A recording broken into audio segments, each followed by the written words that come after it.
One nation one election ಈ ವಿಚಾರಕ್ಕೆ ಸಂಬಂಧಪಟ್ಟಂತೆ ಕೇಂದ್ರದಿಂದ ಅಸ್ತು ಅನ್ನುವಂಥ ಮಾಹಿತಿ ಲಭ್ಯವಾಗಿದೆ. ಕೇಂದ್ರ ಸಚಿವ ಸಂಪುಟ ಸಭೆಯಲ್ಲಿ ಒನ್ ನೇಷನ್ ಒನ್ ಎಲೆಕ್ಷನ್ಗೆ ಒಪ್ಪಿಗೆ ಲಭ್ಯವಾಗಿದೆ.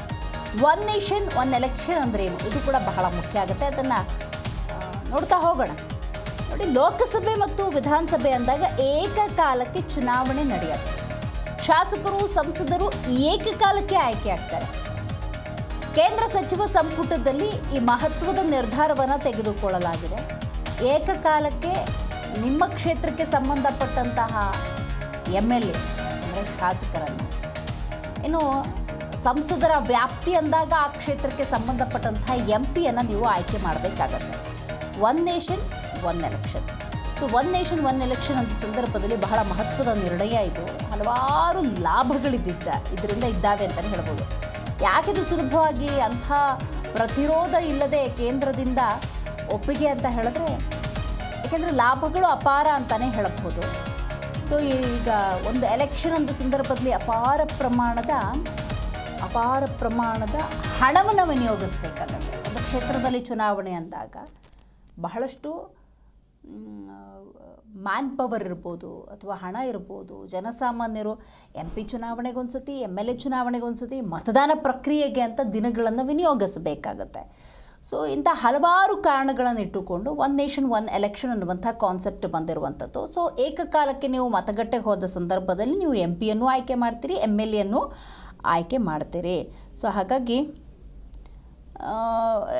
ಈ ಒನ್ ನೇಷನ್ ಒನ್ ಎಲೆಕ್ಷನನ್ನು ಕೂಡ ಮಿತ್ರ ಪಕ್ಷಗಳು, ಪ್ರತಿಪಕ್ಷಗಳು ಅಂದ ಸಂದರ್ಭದಲ್ಲಿ ಟೀಕೆ ಟಿಪ್ಪಣಿಗಳು ಬಂತು.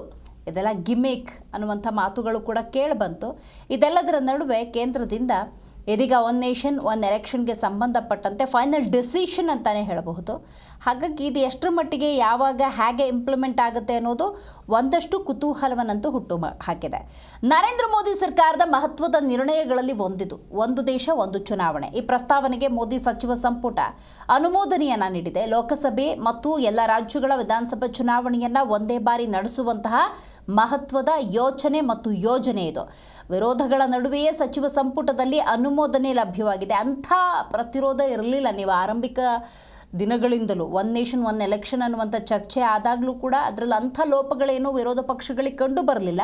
ಬಟ್ ಸಂಸತ್ತು ಅಂದ ಸಂದರ್ಭದಲ್ಲಿ ಕೆಲವೊಂದು ವಿರೋಧ ಇತ್ತು. ಆ ವಿರೋಧಗಳ ನಡುವೆ ಕೂಡ ಒಂದು ರಾಷ್ಟ್ರ ಒಂದು ಚುನಾವಣೆ ಮಸೂದೆಯನ್ನು ಮಂಡಿಸಿದ್ದಾರೆ. ನೋಡಿ, ಬಹಳ ಮುಖ್ಯವಾಗಿ ಈ ಚುನಾವಣೆ ಅಂದ ಸಂದರ್ಭದಲ್ಲಿ ಮತಗಟ್ಟೆಗೆ ತೆರಳುವ ಮತದಾರರು ಏಕಕಾಲಕ್ಕೆ MP ಮತ್ತು MLA ಆಯ್ಕೆ ಮಾಡ್ತಾರೆ. ಒಂದು ಚುನಾವಣೆ ಅಂದ ಸಂದರ್ಭದಲ್ಲಿ ಪ್ರತಿಯೊಂದು ಒಂದು ಗ್ರಾಮ ಪಂಚಾಯಿತಿ ಚುನಾವಣೆಯಿಂದ ದೊಡ್ಡ ಚುನಾವಣೆವರೆಗೂ ಕೂಡ ಪ್ರತಿಯೊಂದು ಸಿಬ್ಬಂದಿ ಇರ್ಬೋದು, ಮತಗಟ್ಟೆಗಳ ನಿರ್ಮಾಣ ಇರ್ಬೋದು, ಮತ ಜಾಗೃತಿಯನ್ನಿರ್ಬೋದು, ಮತದಾರರು ಮತಗಟ್ಟೆಗೆ ಬರೋದಿರ್ಬೋದು, ಅದಕ್ಕೆ ಹಣ ವಿನಿಯೋಗಿಸೋದಿರ್ಬೋದು, ಪ್ರತಿಯೊಂದು ಕೂಡ ಇಲ್ಲಿ ಕಾರ್ಯೋನ್ಮುಖ ಆಗಿರುತ್ತೆ. ಇಂಥ ಸಂದರ್ಭದಲ್ಲಿ ಏಕಕಾಲಕ್ಕೆ ಚುನಾವಣೆ ಆಗುವುದರಿಂದ ಲಾಭ ಎಷ್ಟು, ಯಾಕೆ ಪ್ರತಿಪಕ್ಷಗಳು ವಿರೋಧವನ್ನು ವ್ಯಕ್ತಪಡಿಸಿದ್ದಾವೆ, ಇದೆಲ್ಲವೂ ಕೂಡ ಬಹಳ ಮುಖ್ಯ ಆಗುತ್ತೆ. ರೈಟ್, ಈ ಬಗ್ಗೆ ಹೆಚ್ಚಿನ ಮಾಹಿತಿಯನ್ನು ನಮ್ಮ ಪ್ರತಿನಿಧಿ ಶಿವರಾಮ್ ನೀಡ್ತಾರೆ. ಶಿವರಾಮ್, ನರೇಂದ್ರ ಮೋದಿ ಅಂದ ಸಂದರ್ಭದಲ್ಲಿ ನರೇಂದ್ರ ಮೋದಿ ಸರ್ಕಾರದ ಮಹತ್ವದ ಯೋಚನೆ ಮತ್ತು ಯೋಜನೆಗಳಲ್ಲಿ ಒನ್ ನೇಷನ್ ಮತ್ತು ಒನ್ ಎಲೆಕ್ಷನ್ ಅನ್ನೋದು.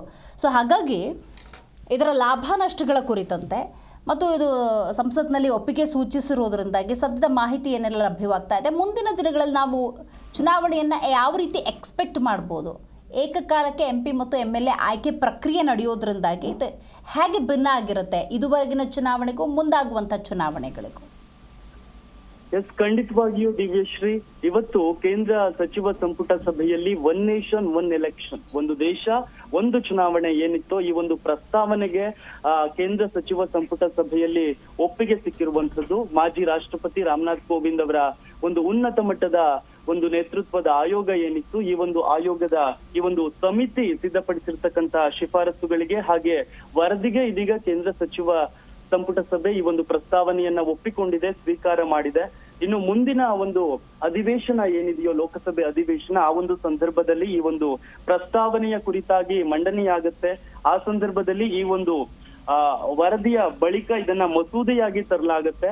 ಒಟ್ಟಾರೆಯಾಗಿ ವಿಧಾನಸಭೆಯ ಎಲ್ಲ ರಾಜ್ಯಗಳ ವಿಧಾನಸಭೆ ಚುನಾವಣೆಗಳು ಹಾಗೆ ಲೋಕಸಭೆ ಚುನಾವಣೆ ಜೊತೆಗೆ ಸ್ಥಳೀಯ ಚುನಾವಣೆಗಳು ಏನೆಲ್ಲ ಇದಾವೆ ಎಲ್ಲ ಚುನಾವಣೆಗಳನ್ನು ಕೂಡ ಏಕಕಾಲದಲ್ಲಿ ನಡೆಸಬೇಕು. ಅದರಲ್ಲೂ ವಿಶೇಷವಾಗಿ ರಾಜ್ಯ ವಿಧಾನಸಭೆ ಚುನಾವಣೆಗಳು ಹಾಗೆಯೇ ಕೇಂದ್ರ ಸಂಸದರನ್ನ ಆಯ್ಕೆ ಮಾಡುವಂತಹ ಲೋಕಸಭೆ ಚುನಾವಣೆ ಎರಡನ್ನೂ ಕೂಡ ಏಕಕಾಲದಲ್ಲಿ ನಡೆಸಬೇಕು, ಜನಪ್ರತಿನಿಧಿಗಳನ್ನ ಆಯ್ಕೆ ಮಾಡಬೇಕು ಅನ್ನುವಂತಹ ನಿಟ್ಟಿನಲ್ಲಿ ಈ ಒಂದು ಮಸೂದೆ ಸಾಕಷ್ಟು ನಿರೀಕ್ಷೆಗಳನ್ನ ಹುಟ್ಟು ಹಾಕಿದೆ ಅಂತಲೇ ಹೇಳ್ಬಹುದು. ಯಾಕಂತ ಹೇಳಿದ್ರೆ ಸದ್ಯದಲ್ಲಿ ಕಳೆದ 3 ತಿಂಗಳ ಹಿಂದೆ ಕೇಂದ್ರ ಸರ್ಕಾರ ರಚನೆಯಾಗಿದೆ. ಇನ್ನು ರಾಜ್ಯಗಳ ಕಡೆಗೆ ಗಮನಿಸುವುದಾದ್ರೆ ಎಲ್ಲ ರಾಜ್ಯಗಳು ಕೂಡ ಬೇರೆ ಬೇರೆ ಅವಧಿಯಲ್ಲಿ ರಚನೆಯಾಗಿರುವಂತದ್ದು ಅಂದ್ರೆ ವಿಧಾನಸಭೆ.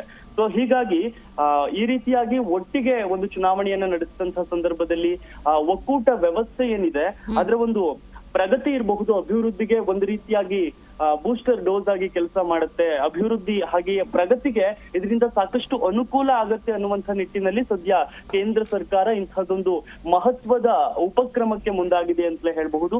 ಹೀಗಾಗಿ ಮಾಜಿ ರಾಷ್ಟ್ರಪತಿಯವರ ಒಂದು ಏನು ಸಮಿತಿ ಏನಿದೆ ಆ ಸಮಿತಿ ಸಿದ್ಧಪಡಿಸಿರ್ತಕ್ಕಂತಹ ಒಂದು ಪ್ರಸ್ತಾವನೆಯನ್ನ ಶಿಫಾರಸುಗಳನ್ನ ಸದ್ಯ ಕೇಂದ್ರ ಸಚಿವ ಸಂಪುಟ ಸಭೆಯಲ್ಲಿ ಅಂಗೀಕರಿಸಲಾಗಿದೆ, ಸ್ವೀಕಾರ ಮಾಡಲಾಗಿದೆ. ಮುಂದಿನ ಅಧಿವೇಶನದಲ್ಲಿ ಚಳಿಗಾಲದ ಅಧಿವೇಶನ ಏನಿದೆಯೋ ಸಂಸತ್ ಅಧಿವೇಶನ ಆ ಸಂದರ್ಭದಲ್ಲಿ ಈ ಒಂದು ಶಿಫಾರಸುಗಳನ್ನ ಮಸೂದೆಯಾಗಿ ತರಲಾಗತ್ತೆ ಅನ್ನುವಂತಹ ಮಾಹಿತಿ ಕೂಡ ಸಿಗ್ತಾ ಇರುವಂತದ್ದು. ಹಾಗೇನೆ ನಾವಿಲ್ಲಿ ಗಮನಿಸಬೇಕಾಗಿರುವಂತದ್ದು ಏನು, ಕೋವಿಂದ್ ಅವರ ಅಧ್ಯಕ್ಷತೆಯಲ್ಲಿ ರಚಿಸಲಾಗಿರ್ತಕ್ಕಂಥ ಈ ಒಂದು ಸಭೆಯಲ್ಲಿ ಒಂದಿಷ್ಟು ಶಿಫಾರಸುಗಳನ್ನ ಮಾಡಲಾಗಿದೆ. ಯಾವ ರೀತಿಯಾಗಿ ಚುನಾವಣೆಯನ್ನ ನಡೆಸಬೇಕು, ಯಾವ ಸಂದರ್ಭದಲ್ಲಿ ಚುನಾವಣೆಯನ್ನ ನಡೆಸಬೇಕು ಅನ್ನುವಂಥದ್ದಾಗಿ. ಅದರಲ್ಲಿ ಪ್ರಮುಖವಾಗಿರುವಂತದ್ದು ಅಂದ್ರೆ ಮುಂದಿನ ಮಾರ್ಚ್ ತಿಂಗಳಲ್ಲಿ, ಅಂದ್ರೆ ಮುಂದಿನ ವರ್ಷ ಮಾರ್ಚ್ ತಿಂಗಳಲ್ಲಿಯೇ ಲೋಕಸಭೆ ಹಾಗೆಯೇ ವಿಧಾನಸಭೆ ಎಲ್ಲ ರಾಜ್ಯಗಳ ವಿಧಾನಸಭೆ ಚುನಾವಣೆಗಳನ್ನ ಕೂಡ ನಡೆಸಬೇಕು ಅನ್ನುವಂಥದ್ದು ಈ ಒಂದು ಕೋವಿಂದ್ ಸಮಿತಿಯಲ್ಲಿ ಶಿಫಾರಸು ಮಾಡಲಾಗಿರುವಂತದ್ದು. ಆದ್ರೆ ಇದನ್ನ ಪ್ರಾಯೋಗಿಕವಾಗಿ ಎಷ್ಟರ ಮಟ್ಟಿಗೆ ಅನುಷ್ಠಾನಕ್ಕೆ ತರುತ್ತೆ ಸರ್ಕಾರ ಅನ್ನುವಂಥದ್ದು ಕೂಡ ಪ್ರಶ್ನೆ. ಆ ಬಳಿಕ ಲೋಕಸಭೆ ಹಾಗೆ ವಿಧಾನಸಭೆ ಚುನಾವಣೆಗಳನ್ನ ಏಕಕಾಲದಲ್ಲಿ ನಡೆಸಿದಂತಹ ಬಳಿಕ 100 ದಿನಗಳ ನಂತರ ಏನೆಲ್ಲ ಸ್ಥಳೀಯ ಚುನಾವಣೆಗಳಿದಾವೋ ಅವುಗಳನ್ನು ಕೂಡ ದೇಶವ್ಯಾಪಿಯಾಗಿ ಏಕಕಾಲಕ್ಕೆ ನಡೆಸಬೇಕು ಅನ್ನುವಂಥದ್ದನ್ನ ಸದ್ಯ ಈ ಒಂದು ಸಮಿತಿಯಲ್ಲಿ ಶಿಫಾರಸು ಮಾಡಲಾಗಿದೆ. ಆದ್ರೆ ಒಂದು ಒಕ್ಕೂಟ ವ್ಯವಸ್ಥೆ ಅಂತ ಬಂದಂತ ಸಂದರ್ಭದಲ್ಲಿ ಎಲ್ಲ ರಾಜ್ಯಗಳ ಚುನಾವಣೆ ಹಾಗೂ ಲೋಕಸಭೆಯ ಚುನಾವಣೆಯನ್ನು ಒಟ್ಟಿಗೆ ಯಾವ ರೀತಿಯಾಗಿ ನಡೆಸುತ್ತೆ, ಈ ಸಂಬಂಧ ಯಾವ ರೀತಿ ನಿಯಮಗಳನ್ನ ರೂಪಿಸುತ್ತೆ, ಈ ಒಂದು ಉಪಕ್ರಮವನ್ನ ಯಾವ ರೀತಿಯಾಗಿ ಮಸೂದೆಯಾಗಿ ಜಾರಿ ಮಾಡುತ್ತೆ ಅನ್ನುವಂಥದ್ದು ಕೂಡ ಸಾಕಷ್ಟು ಕುತೂಹಲವನ್ನ ಕೆರಳಿಸಿರುವಂತದ್ದು. ದಿವ್ಯಾ, ಶಿವರಾಮ್, ಎಐಸಿಸಿ ಅಧ್ಯಕ್ಷರು ಮಲ್ಲಿಕಾರ್ಜುನ್ ಖರ್ಗೆ ಅವರು ಪ್ರಾಕ್ಟಿಕಲಿ ಇಟ್ ಈಸ್ ಇಂಪಾಸಿಬಲ್ ಅಂತ ಹೇಳಿದ್ದಾರೆ. ಪ್ರಾಯೋಗಿಕವಾಗಿ ಅದನ್ನು ನೋಡೋದಾದರೆ ಇಂಪ್ಲಿಮೆಂಟ್ ಮಾಡೋದು ಬಹಳ ಕಷ್ಟ ಅಂತ ಹೇಳಿ. ಸೊ ಹಾಗಾಗಿ ಈಗ ಮಸೂದೆಗೆ ಕೇಂದ್ರದಿಂದ ಒಪ್ಪಿಗೆ ಸೂಚನೆ ಆಗಿರೋದ್ರಿಂದಾಗಿ ನಾವು 2029ರಲ್ಲಿ ಇದನ್ನು ಎಕ್ಸ್ಪೆಕ್ಟ್ ಮಾಡ್ಬೋದು. ಅಂದರೆ 2029ರ ಚುನಾವಣೆಯಲ್ಲಿ ಮತದಾರರು MLA MP ಏಕಕಾಲಕ್ಕೆ ಆಯ್ಕೆ ಮಾಡುವಂತಹ ಆ ಪ್ರಕ್ರಿಯೆಗೆ ಚಾಲನೆ ಕೊಡುವಂಥ ಲಕ್ಷಣಗಳು ಎಷ್ಟಿದ್ದಾವೆ ಅಂತ. ವಿಧಾನಸಭೆ ಚುನಾವಣೆಗಳು ಮತ್ತೆ ಲೋಕಸಭೆ ಚುನಾವಣೆ ಎರಡನ್ನೂ ಕೂಡ ಒಟ್ಟಾರೆಯಾಗಿ ಏಕಕಾಲದಲ್ಲಿ ನಡೆಸಬೇಕು ಅಂತ ಬಂದಂತ ಸಂದರ್ಭದಲ್ಲಿ, ಅದನ್ನ ಮಸೂದೆಯಾಗಿ ಜಾರಿ ಮಾಡಿದಂತಹ ಸಂದರ್ಭದಲ್ಲಿ ಸವಾಲುಗಳಂತೂ ಸಾಕಷ್ಟಿವೆ. ಯಾಕಂತ ಹೇಳಿದ್ರೆ ಪ್ರತಿ ರಾಜ್ಯಗಳಲ್ಲಿಯೂ ಕೂಡ ಈಗ ಸದ್ಯಕ್ಕೆ ಬೇರೆ ಬೇರೆ ಅವಧಿಯಲ್ಲಿ ಚುನಾವಣೆಗಳಾಗಿವೆ. ಕೆಲವು ರಾಜ್ಯಗಳಲ್ಲಿ ಈಗಷ್ಟೇ ಆಗ್ಲಿಕ್ಕಿದೆ, ಇನ್ನು ಕೆಲವು ರಾಜ್ಯಗಳಲ್ಲಿ 1 ವರ್ಷ ಪೂರೈಸಿದೆ, 2 ವರ್ಷ ಪೂರೈಸಿದೆ. ಇನ್ನು ಲೋಕಸಭೆ ಬಗ್ಗೆ ಹೇಳೋದಾದ್ರೆ 3 ತಿಂಗಳಾಗಿದೆ ಸರ್ಕಾರ ರಚನೆಯಾಗಿ. ಹೀಗಾಗಿ ಮುಂದಿನ ಅವಧಿಗೆ ಒಟ್ಟಾರೆಯಾಗಿ ದೇಶವ್ಯಾಪಿಯಾಗಿ 2 ಪ್ರಮುಖ ಚುನಾವಣೆಗಳನ್ನ ಒಟ್ಟಾರೆಯಾಗಿ ನಡೆಸುವಂತದ್ದು ಸವಾಲೇ ಸರಿ. ಜೊತೆಗೆ ಕೇಂದ್ರ ಸರ್ಕಾರ ಇದನ್ನ ಯಾವ ರೀತಿಯಾಗಿ ಸವಾಲಾಗಿ ಪರಿಗಣಿಸಿ ಇದನ್ನ ಹೇಗೆ ಅನುಷ್ಠಾನಕ್ಕೆ ತರುತ್ತೆ ಅನ್ನುವಂಥದ್ದು ಕೂಡ ಸಾಕಷ್ಟು ನಿರೀಕ್ಷೆ ಮೂಡಿಸುತ್ತೆ. ದಿವ್ಯಾ, ಉಳಿತಾಯದ ವಿಚಾರಕ್ಕೆ ಬರೋದಾದ್ರೆ ಪ್ರಮುಖ ಅಜೆಂಡಾ ಅದವೇ ಆರ್ಥಿಕ ಉಳಿತಾಯ. ಏಕಕಾಲಕ್ಕೆ ಚುನಾವಣೆ ಆಗೋದ್ರಿಂದ ಬಹುದೊಡ್ಡ ಲಾಭ ಅಂತೇಳಿ. ಯಾಕಂದರೆ ಒಂದು ವಿಧಾನಸಭಾ ಚುನಾವಣೆ ತಗೊಂಡ್ರೂ ಕೂಡ ಮತಗಟ್ಟೆಯ ಸಿದ್ಧತೆ ಇರ್ಬೋದು, ಅಲ್ಲಿ ಸಿಬ್ಬಂದಿಗಳನ್ನು ಆಯೋಜನೆ ಮಾಡೋದಿರ್ಬೋದು, ಮತಗಟ್ಟೆಗೆ ಮತದಾರರು ಬರೋದಿರ್ಬೋದು, ಇದು ಪ್ರಕ್ರಿಯೆ MP ಚುನಾವಣೆಗೂ ಆಗಬೇಕು, MLA ಚುನಾವಣೆಗೂ ಆಗಬೇಕು. ಅಂದರೆ ಹ್ಯೂಜ್ ಖರ್ಚನ್ನು ಸಹಜವಾಗಿ ಚುನಾವಣೆ ಸಂದರ್ಭದಲ್ಲಿ ಮಾಡೋದನ್ನು ನಾವು ಗಮನಿಸಬಹುದು. ಹಾಗಾಗಿ ಇದರ ಬಹುಮುಖ್ಯ ಪ್ರಯೋಜನ ಅಂದರೆ ಆರ್ಥಿಕ ಉಳಿತಾಯ. ಇದ್ರ ಬಗ್ಗೆ ಏನು ಹೇಳ್ತೀರಿ ಶಿವರಾಮ್?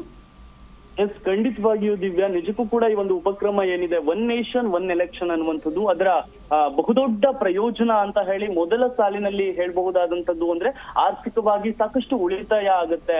ವ್ಯರ್ಥವಾಗಿ ಬೇರೆ ಬೇರೆ ಸಂದರ್ಭದಲ್ಲಿ ಬೇರೆ ಬೇರೆ ಹಂತಗಳಲ್ಲಿ ಚುನಾವಣೆಗಳನ್ನ ನಡೆಸುವ ಸಂದರ್ಭದಲ್ಲಿ ಅದಕ್ಕೆ ತಗುಲುವಂತಹ ಆರ್ಥಿಕ ವೆಚ್ಚವನ್ನ ಇಳಿಸಬಹುದು. ಸಾಕಷ್ಟು ಆರ್ಥಿಕವಾಗಿ ಉಳಿತಾಯ ಮಾಡುವಂಥದ್ದು ಕೂಡ ಈ ಒಂದು ಏನು ಒನ್ ನೇಷನ್ ಒನ್ ಎಲೆಕ್ಷನ್ ನ ಒಂದು ಭಾಗವಾಗಿದೆ ಅಂತಲೇ ಹೇಳಬಹುದು. ಥ್ಯಾಂಕ್ ಯು ಶಿವರಾಮ್ ಮಾಹಿತಿಗಾಗಿ. ಇನ್ನೊಂದೆರಡು ಇನ್ಫಾರ್ಮೇಷನ್ ಇದೆ, ಅದನ್ನು ಕೂಡ ನೋಡ್ತಾ ಹೋಗೋಣ.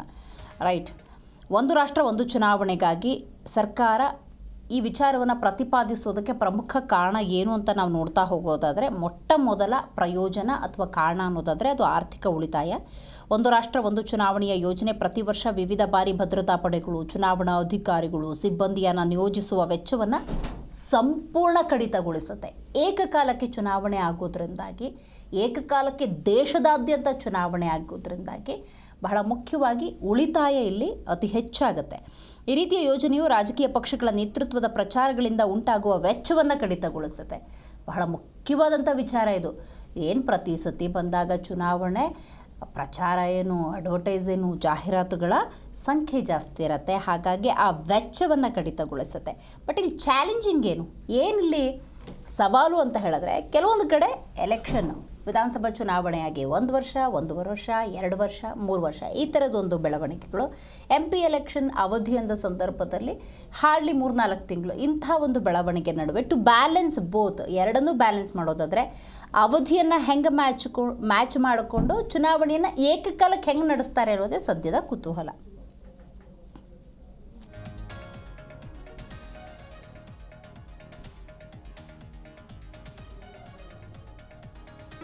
ಜಿ ಕನ್ನಡ ನ್ಯೂಸ್ ಈಗ ನಿಮ್ಮ ಮನೆಯಲ್ಲೇ ನೋಡಿ.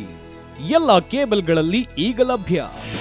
ನಿಮ್ಮ ನೆಚ್ಚಿನ ಜಿ ಕನ್ನಡ ನ್ಯೂಸ್ ಈಗ ಸನ್ ಡೈರೆಕ್ಟ್ ನಲ್ಲಿ number 292, Tata play number 1664, Jio TV number 1334, NXT digital number 30, in cable number 30, city networks 51, U digital number 162, GTPL number 17, Rockline telecommunications number 42, Shri Basaveshwara cable number 168, rural cable network 60, Vinayaka digital 57, Abhishek cable 821, city channel 53, Siddeshwara cable network 57, V4 digital Infotech 628, Surya digital networks 53, Gajanan digital number 836, Malnad infotech private limited number 56, metrocast number 830, victory digital number 167ರಲ್ಲಿ ನೋಡಿ ಆನಂದಿಸಿ.